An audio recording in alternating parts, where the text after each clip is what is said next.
Bonjour et bienvenue dans cette seconde partie d'émission consacrée à Ève de Lodèque et son recueil L'ingratitude des oiseaux à bec, donc édité par Jacques Flamand et préfacé par Pierre Perrin.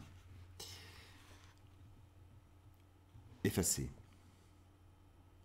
Je n'effacerai rien. Aucun des pas menés par-dessus les murailles, ni les ventres collés à la pierre qui suintent l'ombre des églises, ni le bruit des ronds dans l'eau. Je n'effacerai pas le visage des ogres, ni les talons chargés de la boue collante des grandes fins. Je garde au fond des mots meurtris l'accent aigu, l'essoufflement des possibles, la lumière indicible des trottoirs quand chavire l'automne et le vent. Et le vent, suspendu à ceux qui ne savent pas s'enfuir, et cerne au bleu l'enfance. Réveillé. Un matin, je me suis réveillé dans son regard bleu. J'étais fripé de l'intérieur, rabougri, l'âme en accordéon, sans son, le corps en millefeuille qui ne savait plus palpiter. Lorsque je l'ai déployé, les pétales secs de chrysanthème qui se terraient entre chaque pli se sont répandus à mes pieds. Dans ce regard bleu, j'ai ouvert les yeux, avec difficulté. Mes paupières, en croûte de sel, étaient collées depuis si longtemps. Mais ce regard bleu a laissé couler l'eau pure en constant dessalage. J'ai soudain su respirer, sans chercher le souvenir d'un satin de peau, comme l'on ouvre béant les volets d'une vie. L'air renouvelé s'engouffre brutalement et asphyxie de joie. Plongée. Dans le massif de Romarin, j'ai tenu l'échelle. Ma peau s'en souvient, griffée de part en part par les aiguilles odorantes. Je suis entré dans la maison, pensé les écorchures. D'un geste machinal, j'ai jeté mon regard au miroir. Il me l'a rendu. Je m'observe avec peu de condescendance, un zeste de pitié dû aux méfaits du temps, une miette de tendresse et une impérieuse curiosité. Je ne regarde plus l'ensemble du visage, ni le grain de peau rougie, ni le bouton du front, ni même l'ovale qui devient un profil, pas plus que la langue que je me tends. Non, je me regarde les yeux.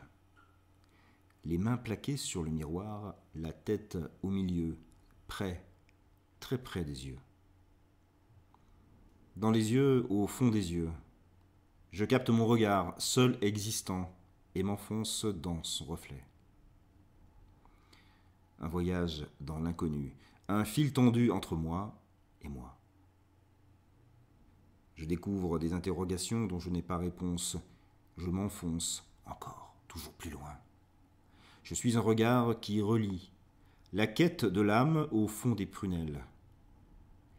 Il n'y a plus de faux semblants, plus de jugement, juste la vérité, inexplicable et inextricable de moi avec moi.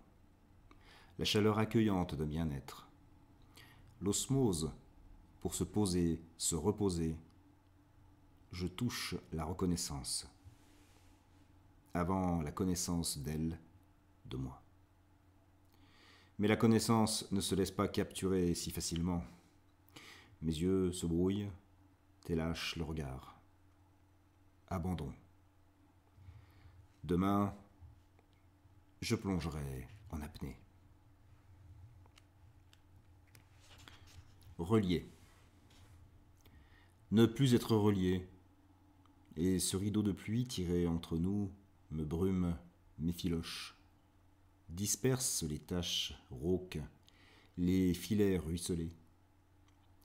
Revêtir ce voile quelque temps, abriter, habiter le frôle de nos regards. Ne me fais plus jamais de tempête à effacer du mirage le fragile esquif. Magnifique, le frôle de nos regards. Et un dernier texte. Se suivre. Lentement, je me suis du doigt tout au long de mes lignes, quand un brouillard les superpose. J'annonce au fil détendu de mots. Je bute sur mes brisures. Je saute par-dessus mes ratures. Elles cachent les soleils que je veux oublier comme autant de mirages. Je me suis, sans me précéder, écrite en encre sympathique pour mieux me pardonner. Mon doigt dérape sur le bleu des virgules à scander les coups. Je m'épelle sans me savoir, sans me reconnaître. Ces traits houleux m'entraînent aux marges de mes vies, au-delà des ombres. Par milliers, les pattes de mouche, impatientes, piétinent le grain de mes vélins, se collent au venin de la toile. Il est loin le temps où les mouches se montraient élégantes. Est-il encore l'heure de me lire ? Je pense sincèrement qu'il est vraiment l'heure de lire F. de Lodèque, et donc L'ingratitude des oiseaux à bec aux éditions Jacques Flamand, que je vous recommande. Et l'illustration aussi, donc Michel Bonargent et Georges Solter, pardon. Ouais, sans lunettes, c'est plus difficile parfois. Voilà. Je vous souhaite de passer une très belle journée ou une très belle soirée en poésie, et je vous dis à très bientôt.